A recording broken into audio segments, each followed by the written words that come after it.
అండి సింపుల్గా తయారు చేసే టమాటా పికిల్ విధానం అండి. టమాటాలు బాగా కడుక్కొని ఆరబెట్టుకోవాలి.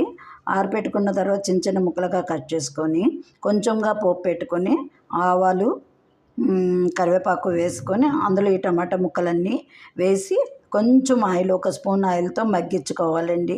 సాల్ట్ వేసుకోవాలి. ఆ టమాటాలు కొన్ని నీరు దానికి దిగుతుంది కాబట్టి అవి బాగా మగ్గిపోతాయి.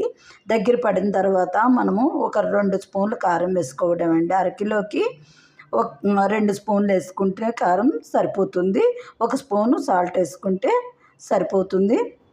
ఇది దగ్గర పడిన తర్వాత ఉప్పు కారం వేసుకున్న తర్వాత మన వెల్లుల్లిపాయలని చితక్కొట్టుకున్న ఆయిల్లో కొంచెంగా షాలో ఫ్రై లైట్గా చేసి వేసుకోవడం అండి. లేదంటే డైరెక్ట్గా వేసేసుకోవడం అండి. ఈ టెంపరీ పికిల్ మనకు 1 వీక్ వరకు ఉంటుంది. టేస్టీ పికిల్ ఇన్స్టెంట్గా తయారు చేసుకోవచ్చు. దోశలకి, ఇడ్లీకి, అన్నంలోకి, ఉండ్రాళ్ళకి, ఇలాంటివన్నిటికి కూడా చాలా బాగుంటుంది. ఒకసారి ట్రై చేసి చూడండి. ఇది మీలో ఎవరికైనా నచ్చితే లైక్ చేయండి, సబ్స్క్రైబ్ చేయండి. Thank you. అలాగే ఇంకొక రకం పికిల్ ఏంటంటే క్యారెట్ పికిల్ అండి. ఇది కూడా సింపుల్గా ఈజీగా చేసుకోవచ్చు.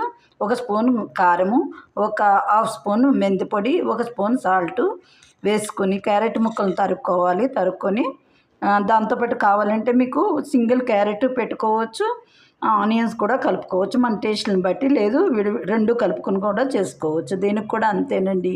మెంతి పొడి హాఫ్ స్పూను, కారం ఒక స్పూను, సాల్ట్ హాఫ్ స్పూను, అంతే. ఆయిల్తో సింపుల్గా కలిపేసుకోవడం అండి. ఇన్స్టెంట్ పికిల్స్ ఈ రెండు కూడా రోటీలతో కూడా, అన్నంలో కూడా చాలా బాగుంటాయి. ఇది మీలో ఎవరికైనా నచ్చితే లైక్ చేయండి, సబ్స్క్రైబ్ చేయండి.